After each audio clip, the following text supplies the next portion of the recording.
All right, let's go across the room. Katie? Thank you, Brian and Willard. On Close-Up this morning, teamwork on the campaign trail. Bill Clinton is running hard for the presidency, but his wife Hillary, an attorney and an advocate for various causes, seems to be running as hard as he is. Here's NBC's political correspondent, Lisa Myers.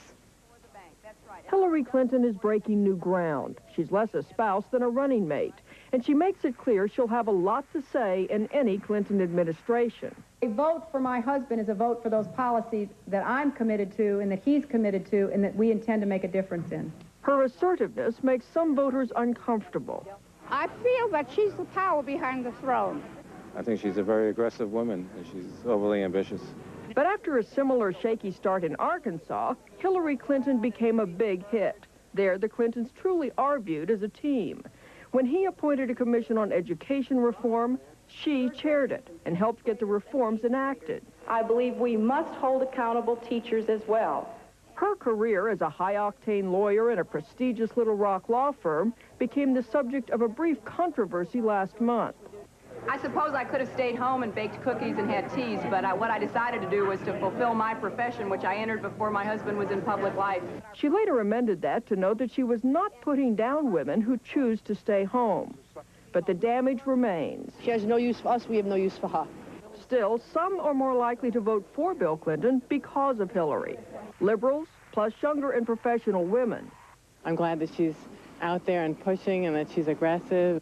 I know more about Hillary than I do about him. I don't really follow what he's about. Earlier this week, Bill Clinton said that if he's elected, he'd want Hillary to have a high-level role in his administration, perhaps even a cabinet position. She's certainly qualified. She's qualified to do anything, I think. Even if she's not part of the cabinet, the American people would have to get adjusted. She's going from Nancy Reagan to Barbara Bush to Hillary Clinton. That's sort of like 50 years of generational change, compressing it all into 3 election cycles, which is just 12 years. And as Hillary Clinton knows all too well, blazing trails is neither painless nor easy. For today, Lisa Myers, NBC News, New York. And we're very pleased to have Hillary Clinton here this morning. Good morning, Ms. Clinton. Good morning. As we just heard, your husband says he does envision you having a high-level role, an area of responsibility in his administration if he's elected. What kind of role do you envision for yourself? Well, I'm not interested in any kind of paid position or cabinet position or anything formal or official.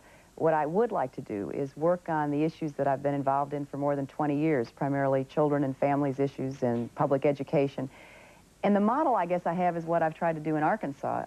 My husband asked me to chair 2 commissions, one on health care access and one on public education. And I worked with terrific people, and we came up with recommendations and drafted legislation, and then I worked on behalf of the passage and then the implementation. That's what I would like to do. He said he would consider you for a cabinet position. Well, I'm proud of him, and he's proud of me, and I think that was a very flattering thing to say, but I don't think that was realistic, and you know, he was trying, I think, to convey the level of commitment we both feel to the kind of issues that got us into this campaign and that I'm going to try to work on.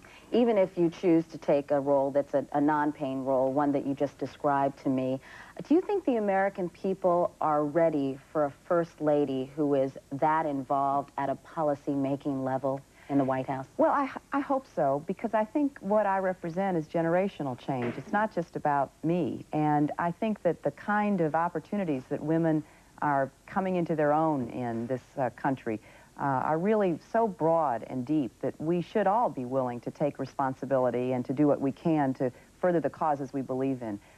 And what I find traveling around the country is that there are some people who are concerned because it seems a little bit different from the traditional sense, but what I like about all of the women who've been in the position of being with the president in the White House is that they've all tried to do what was best for themselves, for their families, for the country as they defined it. And that's what I would try to do, and I feel very strongly about these issues, and I would feel negligent if I didn't try to make something happen for the better of the people that I think need it.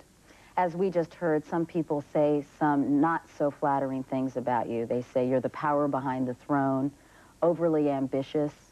Yeah. What's your reaction to comments such as those? Well, I regret them because I think they come out of a sense of stereotypes about women's roles, that, you know, a woman who does have opinions and who expresses them is somehow still off base. I hope that's not the case, because You know, there are many, many women in this country who are doing a terrific job fulfilling all of their various responsibilities, and they also think about the issues that affect them and their families. Anyone who knows my husband and knows me knows that we've been having this conversation about what should be done in this country for more than 20 years. He's the one who's elected. He's the one who has to make the final decision. But I care about what he does, and I care about what happens, and I want to participate. Do you think those kinds of reactions, Ms. Clinton, are the result of good old-fashioned sexism? Oh, I think there's some of that, because I think it is different. You know, this country is undergoing tremendous change, and certainly what has happened in women's lives over the last generation has been a sea change. And, you know, all of us, we're trying to find our way. Those who are full-time mothers and homemakers, those who are full-time career, and those who are, the majority of us, trying to balance both. And I think that we're all trying to come to grips with it. You certainly did, however, touch more than a few nerves out on the campaign trail with the now infamous line, I suppose I could have stayed home and baked cookies and had teas. I know you have since said that was not meant as a slight to homemakers or women who choose to stay home and work. That's right. But it did sound like a put-down. You know, I'm really sorry about that, because the only person I was trying to put down was Jerry Brown. I wasn't trying to put anybody else down. Do you regret having said that? I regret having had it taken out of context and misconstrued, because what I was trying to say is that in response to some of the charges that he had leveled, there was an underlying message to what he had said. In fact, in response to a question about his father's law firm doing business with the state when he was governor, he said, well, I don't control my father. And, you know, it wasn't very subtle. And I was trying to point out that his attitude seemed to be that I should have only confined myself to the ceremonial role of a first lady. And I've enjoyed that role, but I've also enjoyed very much doing the rest of my life. And so I regret that anybody would have thought I was putting any other woman down.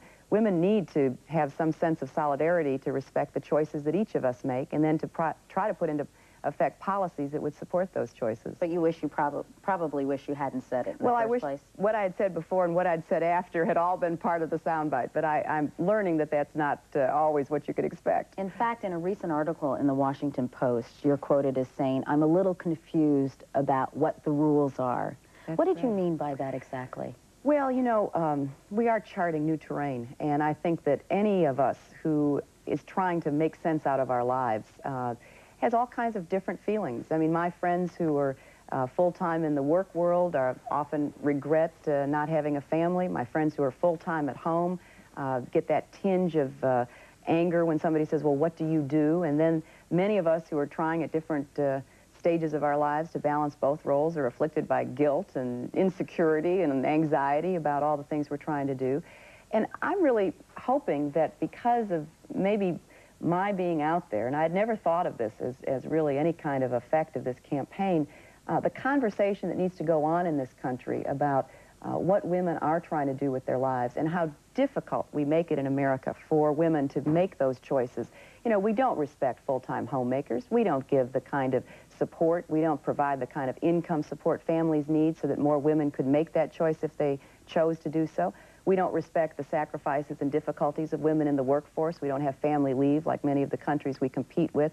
We just need to take a deep breath and say, look, women are trying in many respects to hold down 2 full-time jobs, and we're not making it easy for them to do, and they need to have more support and respect for that. So I hope that maybe some of what I'm going through will get that conversation going and get it resolved. You're learning a lot, undoubtedly. Oh, I'm learning a whole lot.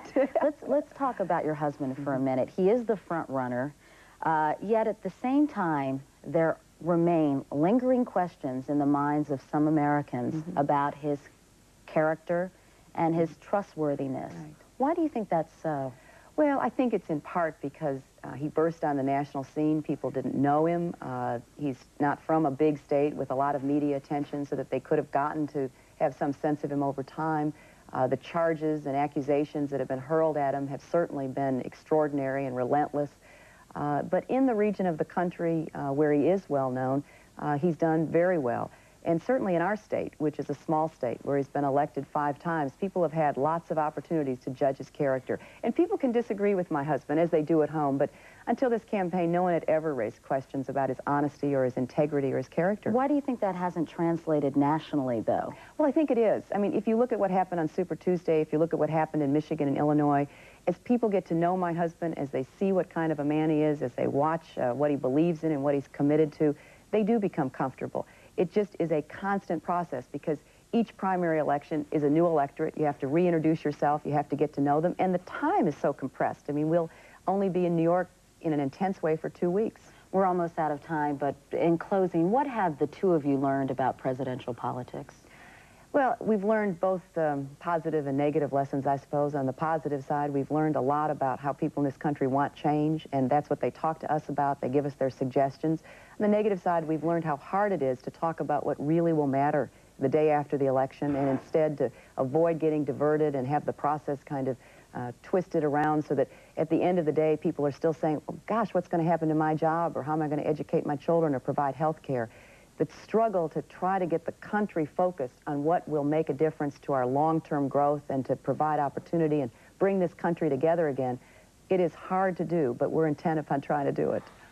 Hillary Clinton, thank you so much for joining us this morning. Nice to talk to you. It is 7:19 and we're back in a moment, but first, this is Today on NBC.